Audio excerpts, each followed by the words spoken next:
stuff from Meldrick Taylor. He had fast hands and good legs. He could box and move, avoiding almost all punches when he was in the right mood. He was never a big puncher, but he fought in many of his fights as if he were. He loved the battles.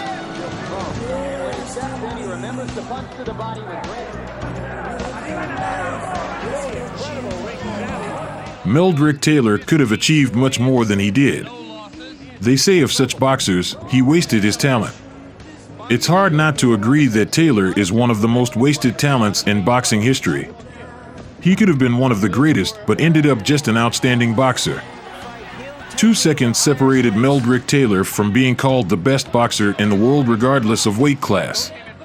2 seconds determined his future.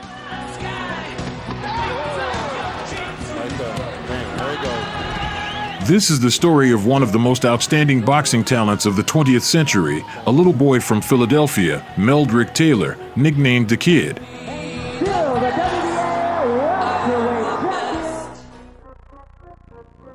Meldrick Taylor was born on October 19, 1966, in Philadelphia, Pennsylvania. Besides him, there were 2 more brothers, Myron and Eldrick. The brothers were also boxers. He grew up imitating his brother Myron, an excellent amateur who later became a decent professional. He was a fighter from head to toe since childhood. Taylor absorbed everything he was taught like a sponge, and the results didn't take long to show. In 1982, at the age of 15, he won 2 tournaments. First, he won the popular Golden Gloves tournament, and then the National Amateur Tournament. In 1984, during the Olympic team qualifiers, Meldrick was on the verge of not making it into the team as he lost to Andrew Misker. But then he defeated Misker twice and made it into the team. His teammates in the Olympic team were such world boxing stars as Pernell Whitaker, Evander Holyfield, Mark Breland, and Tyrell Biggs. At the Olympics, he defeated opponents one after another. In the final, defeating Nigerian Peter Kaniegweke, Meldrick, at the age of 17, won the gold medal and also broke Floyd Patterson's record as the youngest Olympic champion.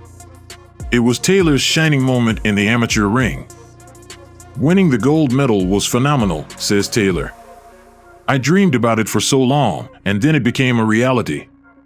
I worked so hard for the medal that when it happened, it was unreal.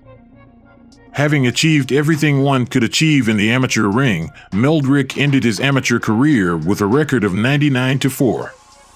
In 1984, he signed a contract with Lou Duva and transitioned into professional boxing. Meldrick Taylor made his professional debut on November 15, 1984. His first opponent was Luke Leddick. In the first round, Meldrick sent his opponent to the canvas 3 times. He likes to force the action. He's aggressive. Really incredible ring savvy. Prompting the referee to stop the fight and declare a technical knockout victory for Taylor in the first round.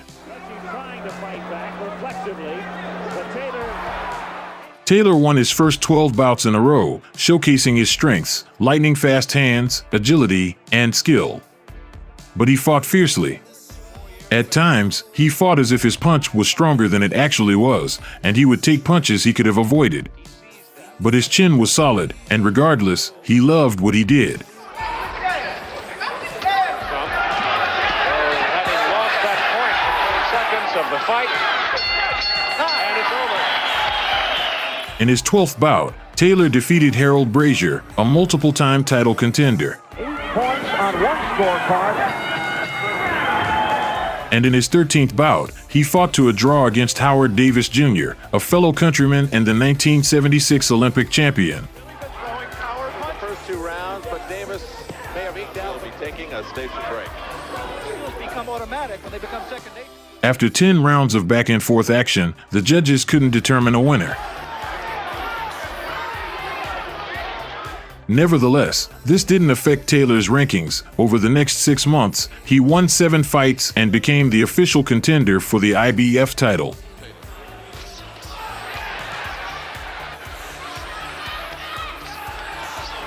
In 1987, Taylor convincingly defeated two very strong opponents, Primo Ramos with a record of 30-4. Robin Blake was still good, and Terra Jr. welterweight, 140-pound level. Taylor goes to 15 wins, no loss. And the sturdy Cuban Elias Perez with a record of 35-2. Scheduled for 10. 9 times for Perez.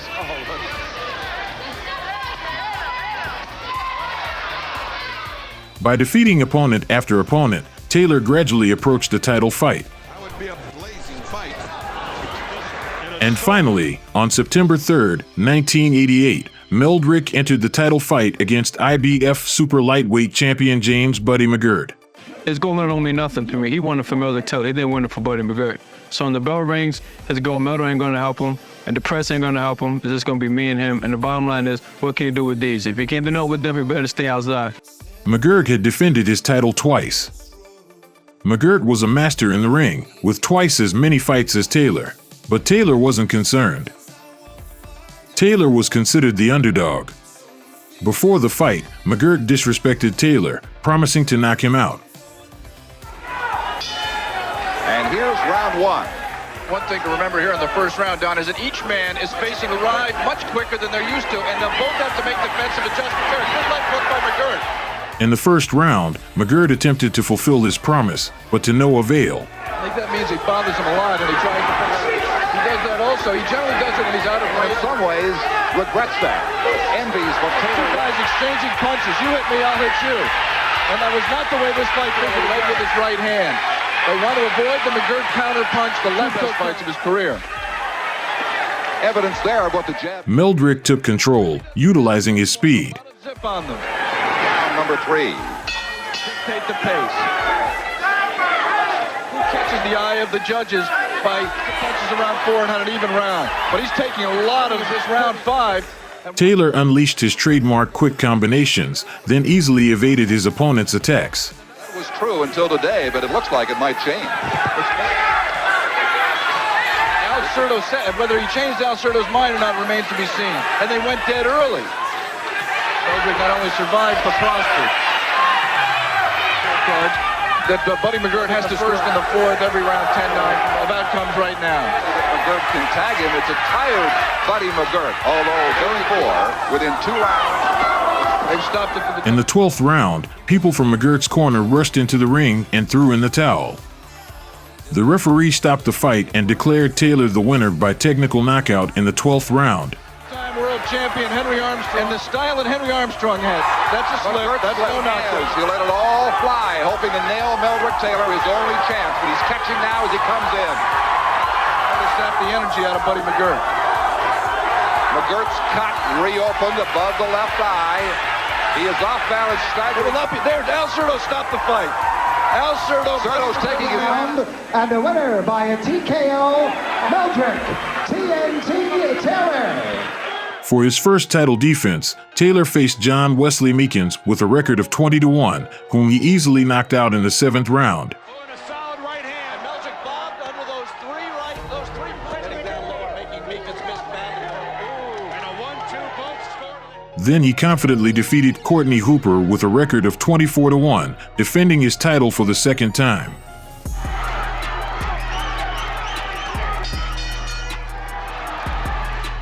At the end of 1989 and the beginning of 1990, Meldrick fought in 2 non-title bouts, knocking out both of his opponents. He knocked out Jamie Balboa in the 5th round and Ramon Flores in the 1st. And then came the monumental showdown on March 17, 1990. This is a good opportunity for me to show the world that I'm the best fighter out there at 23 pound for pound in the world. Meldrick Taylor against the legendary Mexican Julio Cesar Chavez. Chavez held the WBC super lightweight title, boasting a record of 68 wins and 0 losses. I must win this fight in order to achieve worldwide recognition. And to fight a champion like Meldrick Taylor and defeat him will help me achieve my goal. Won't want it. A lot of punches in round 1. It exactly smooth. This boxing style. Just keep moving. For 11 rounds, they systematically battered each other. to do. He'll pull on your punches. Cute. We've seen Chavez get off to this kind of start to distract him and throw off. He can get away with low blows to the side. To just taste bad. Plus, they're at close quarters. Taylor lands it. But they didn't linger. Taylor outperformed Chavez in all phases of the fight. He worked at a high pace and utilized combinations, while Chavez responded with single attacks. He's been doing what he needs to do. Boxing. With a bristling uppercut. And another flurry for Meldrick Taylor, which would be most likely to bring him back. Meldrick absorbed several power shots from his formidable opponent.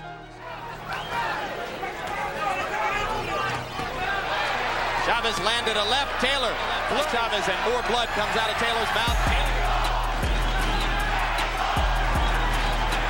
Crowd chanting Mexico, Mexico, trying to lift. I don't think either man's will has cracked yet. Brilliant stuff from Meldrick Taylor. By the end of the fight, the young talent's face was covered in bruises. His eyes were half closed. It was a magnificent test of will and skill. Again in round 10, Taylor threw more punches. Possible to conceive that Chavez is in any way disillusioned.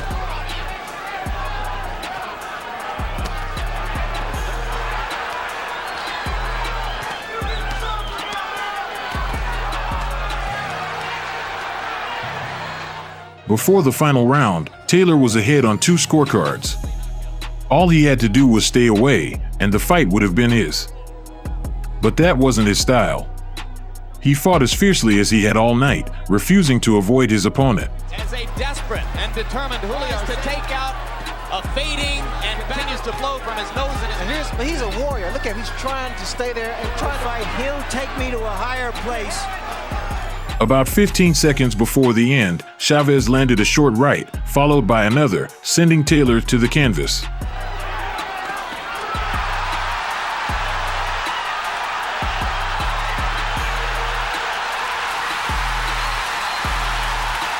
Here's another look.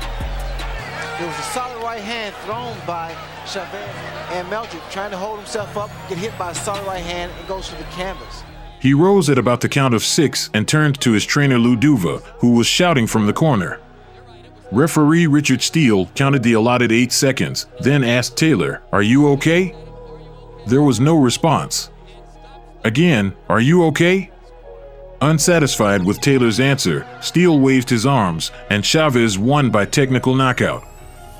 It was a miraculous decision considering that experts already suspected Taylor would win by a split decision if it went to the judges.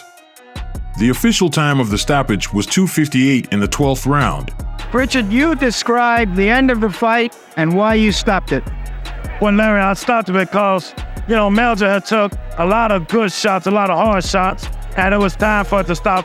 I'm not the timekeeper. I don't care about the time. When I see a man that has enough, I'm stopping the fight. The fight was a great fight. Both fighters were great out there. Let the fighter fight out there. He must have had some semblance of how long it had to go on there. But the kid got up. He got up at 6, and he counted 6. Take a look at the photo, and you'll see it at 6, Larry. It wasn't at 9. It wasn't at 10. It was at 6. He was up, and he was looking at the referee. The decision was scandalous. The audience forever remembered referee Richard Steele's decision. Since then, every time the ring announcer introduces Richard Steele before a fight, it is accompanied by the displeasure of the crowd. It was inevitable that we had to fight, Taylor says. He was considered the best fighter in the world, and that's what he wanted to be considered. To be the best, you have to beat the best. I would fight anyone. I never backed down. I didn't feel any extra pressure. He had much more experience than me. And I still earned respect, even when I lost. The fight was recognized as the fight of the year by The Ring, and later as the fight of the decade. But in the eyes of many, Taylor paid too high a price. After the bout with Chavez, Taylor was never the same. After the Chavez fight, Meldrick ended up in the hospital. The painful defeat forever robbed the American of confidence in his abilities. He continued to perform at a high level, but the knockout did not pass without a trace. After such a heavy defeat, Taylor had a rematch against Primo Ramos, whom he confidently defeated by unanimous decision after 10 rounds. Meldrick Taylor. What Taylor needs to do is Lou Duva shouting, keep the right hand. So if you find a guy that's vulnerable, he's going to try hard. He's making Meldrick Taylor work. They're coming in with their head, so they may be go to that right hand.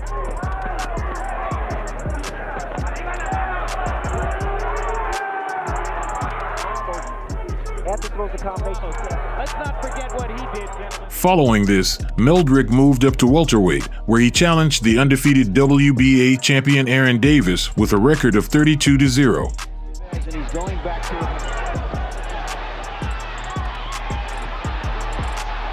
He liked it so much he tried, and that's why the punch was low. But, you know, Taylor's inclination is true, Jim.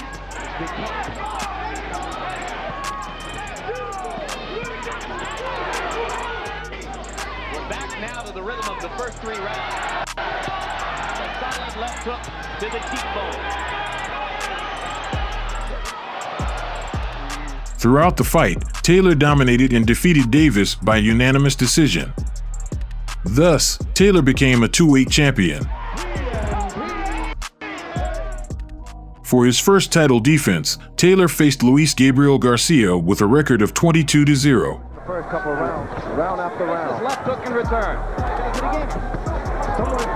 There he is at the end of the round. Coming out to his style to make up for it now. Being around people in Virginia and Philadelphia whom he knew too well. Style is that he plays. He's got to come back with something. That's time to get comfortable. There it goes. Then he remembers to punch to the body with great anything done. That Luis Garcia's cornerman told him between. It was a close fight, and after the bout, Taylor won by split decision. His champion didn't bother him at all. Right there. Bang, there he goes. Here he goes. It's all over him. Still fighting. Looks like the last. Don't stop. Oh, he does. For his second and final title defense, Taylor faced Glenwood Brown with a record of 34-2. As was the case at 100. And in doing so, he has elected to jab with a jab. This round, and in a sense, the round. At the end of the first round, Taylor was knocked down, but he quickly got up and continued the fight. Finished with a relatively tactical round 1 in which Meldrick Chavez, he had everything under control until the very end. He got careless. Took and the knockdown afterwards. Meldrick Taylor has gotten upset. He's mad. It's a long looping right hand. There it is, right there. Cut. Years old. And circling to his left. At the end of the 4th round, the situation repeated itself and Taylor was knocked down again. A lot of punches without paying their attention where they go. Another left hook. The thing to keep in mind here as we watch this. But he quickly got up and continued the fight. Getting off balance. Well, I like a fighter who wants to pay back right away. And when you want to box, I'm going to fight. I want to jump back and box. I want to go after a guy, you got to get low.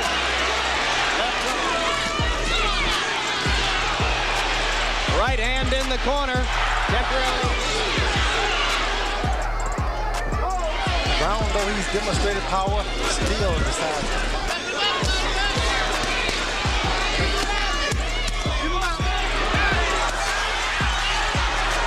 Meldrick not throwing. Glenwood with it. And a solid left hand by Taylor turns it back around. Now Meldrick. He is not supposed to get nailed cards of the judges, although of course we point out Philadelphia race. I'd say Taylor better mix it up. He spent the whole fight going backward and counter. Taylor dominated the entire fight and eventually won by unanimous decision.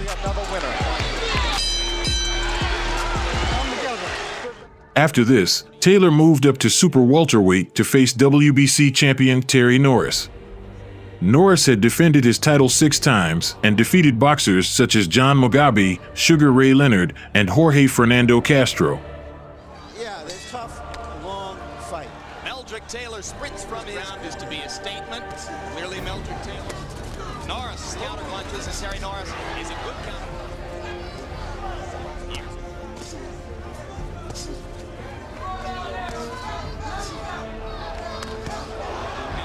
Then Meldrick Taylor bleeds. Norris's reach advantage, in other words.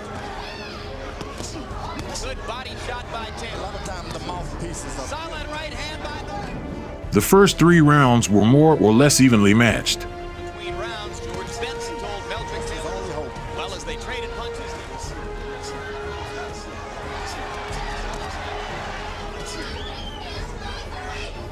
He'll have a better chance just when he's extra confident. And Taylor sticks his tongue out George inside and to the body. That's right. Power shot.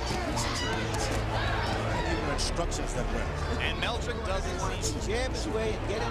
So again, Norris takes a right hand landed. In the 4th round, Taylor engaged in an exchange with the much more powerful Norris, resulting in him taking several powerful shots and being knocked down. Taylor's left not there to block it. Overhand right. Taylor wobbly. Right on top of the head. Strange that a middleweight fighter can knock you down in that fashion. If you remember between rounds, He managed to get up and continue the fight, but not for long. twice knocked down by Glenwood Brown. These are right hands. Good body shots also. Solid left hand. Meldrick swinging wildly. Norris missed an easy shot. Plenty of time left. Right now. Yelling for Meldrick Taylor to clinch, but Meldrick keeps. Norris with the uppercut. Norris soon trapped Taylor against the ropes and knocked him down again. Norris with another solid right. Meldrick is woozy on the ropes. Second knockdown. Taylor is hurt, and a punch on top of the head sends him reeling. He's off balance. and those shots, the first one was right on the between the chin and Taylor got up and continued the fight, but after taking several more shots, Mills Lane stopped the beating. Lane to make. He's very close to stopping it, and there it is. rightful decision.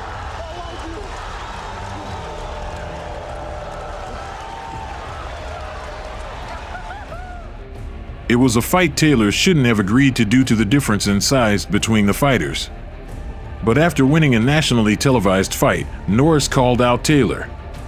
"I couldn't back down," Taylor later said. After this fight, Taylor returned to his weight class and was stopped in 8 rounds by hard-hitting Crisanto España. So far, Crisanto España's Lost. You just can't fuss at him in the corner. punch. Good's been short with the jab. España reaching over the top with the right hand. Landed a low ball. I'm of the opinion tonight, along with the surprising España promoter and manager, into taking 2 knockouts, that much punishment. I agree with you. No, he's not best. A warrior's heart, which is going to betray him here. Within moments of stopping the fight, Lou Duva's on the top step.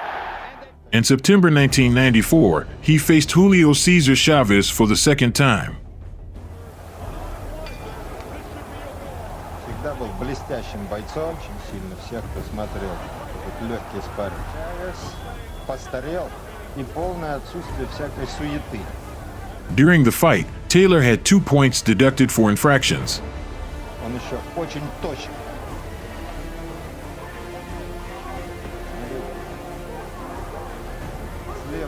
Левый в туловище и в голову. Смотрите, какого накала.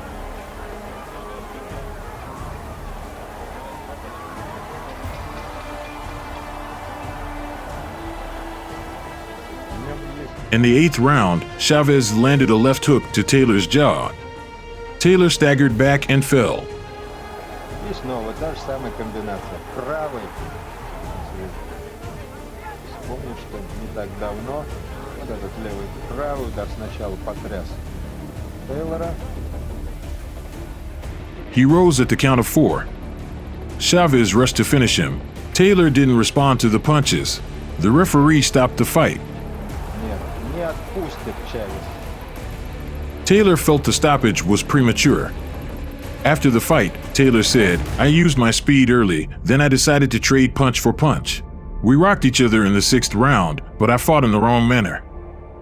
After another defeat, Meldrick left big boxing for 2 years. In 1996, he resumed his professional career. Upon his return, he defeated 2 journeymen and suffered 3 consecutive defeats, after which he did not enter the ring for 2 years. In 1998, he again attempted a comeback, but disappointment awaited him. After securing 1 victory over a journeyman in the next 2 fights, he lost to Hassan Al and Quirinal Garcia. On July 20th, 2002, Taylor had his last fight, which he lost by unanimous decision to Wayne Martell. After this fight, he retired from professional boxing for good.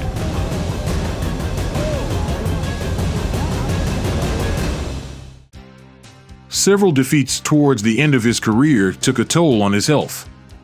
The Olympic champion from Los Angeles began experiencing coordination problems and speech defects. The Athletic Commission denied Taylor a renewal of his boxing license. He ended his career with a record of 38 wins, 20 by knockout, 8 losses, and 1 draw.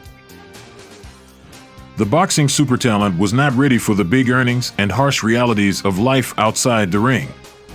He achieved the highest honor in amateurs and was 2 seconds away from being considered the best boxer in the world regardless of weight class. 2 seconds. A short period of time affected the fate of one of the most talented boxers of the 20th century. But you can't blame all the woes on a sports episode. There is life beyond the ring. It requires any individual to take a punch. Meldrick weathered the best attacks of his opponents, but proved unable to withstand the fruits of his success in ordinary life. Meldrick Taylor has been a priest for 8 years now in the Israeli Church of God and Jesus Christ in Philadelphia. He says he regrets nothing in his life. What do I have to regret? I've done things most people will never do. I was a 2-time world champion. I fought in one of the greatest fights in history. Everything in life is not random. Maybe if I fought smarter and didn't play to the crowd so much, I would have achieved much more.